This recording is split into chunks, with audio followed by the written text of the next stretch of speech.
Vou falar agora de Moisés, um dos personagens mais emblemáticos da Bíblia, um dos grandes homens. Falar de Moisés, irmãos, muito tempo, mas eu vou fazer um comentário breve e rápido.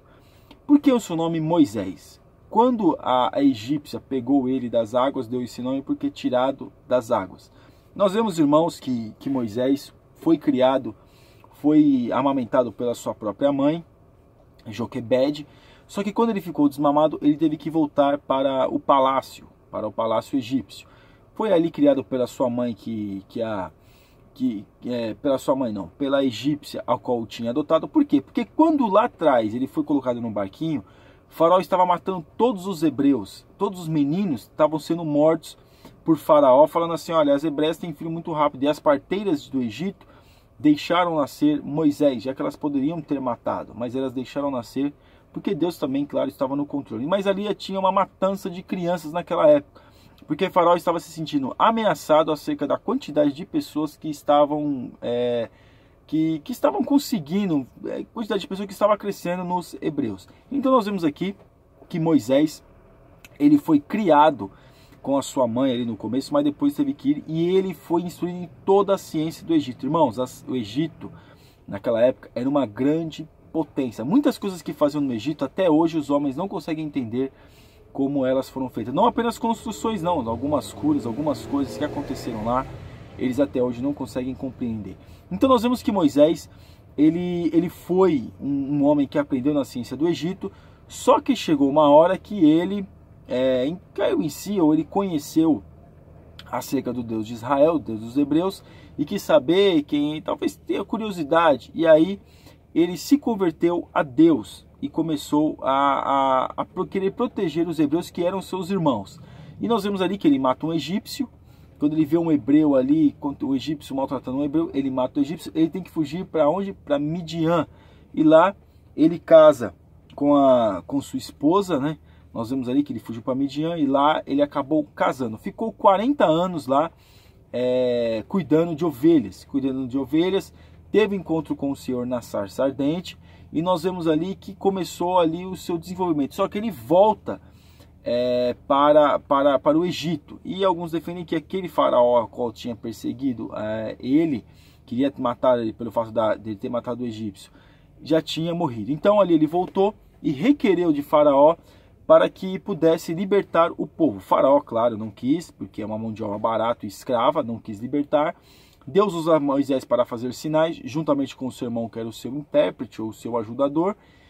Mas chega uma hora que ele fala que deveriam ir embora. Depois das pragas, depois de tudo que aconteceu, mandaram ele ir embora. Moisés, irmãos, ele começa a peregrinação para atravessar o rio, para atravessar o Mar Vermelho, ali no Golfo de Suez. Nós vemos ali que quando ele desce, o povo saiu do Egito com pão não levedados. Só que quando ele chega na frente do mar, não tinha como, o faraó vindo atrás. Aí ele olha para cima, Deus fala para ele: ó, o que você tem na mão, toca nessas águas. E é o que chama a atenção, é porque muitos querem desqualificar acerca disso. Uns dizem que a maré baixou, outros dizem que foi um vento Euroaquilão, que movimentou as águas, que abriu, mas eram nada mais nada menos do que 20 quilômetros ali de travessia. Deus usou Moisés, o mar se abriu e começou a peregrinação. O povo reclamava, Moisés tinha paciência, o povo reclamava, Moisés tinha paciência. Jetro, seu sogro, mandou Moisés, falou para Moisés, aconselhou Moisés a que deveria colocar outros homens para que pudesse auxiliá-lo. Nós vemos que eles auxiliaram a Moisés e ajudaram Moisés, e aí a carga ficou um pouquinho menos pesada. Só que depois nós vemos Moisés, ele tendo muita paciência com o povo queria comer carne, e o maná não dava mais, eles não queria maná. Só que aí chega um momento que Deus também manda ele levantar um tabernáculo, e também ele recebe os 10 mandamentos. Ele sobe no monte para receber os 10 mandamentos, e o que acontece lá?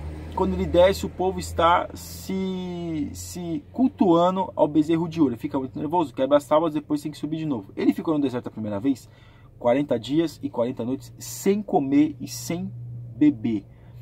Nada, não tinha nada para receber a revelação de Deus, fora também que Deus acaba mostrando, revelando a ele: ó, quero ver o Senhor. e Deus passa na fenda da rocha. Ninguém pode me ver, Deus falou para ele. Deus passou na fenda da rocha e ele acabou vindo às costas de Deus. Mas nós vemos que chega lá na frente, as coisas começam a se desenvolver e Moisés, ele busca a Deus, ele fala com Deus, e ele chega um momento a qual ele acaba querendo reclamar. Quando chega nas águas de Meribá, ele quer reclamar, e aí nós vemos que ele não entrou na terra prometida por isso. Ele reclamou ali, quando ele deveria falar com a rocha, ele feriu a rocha, e aí ele não entrou na terra prometida.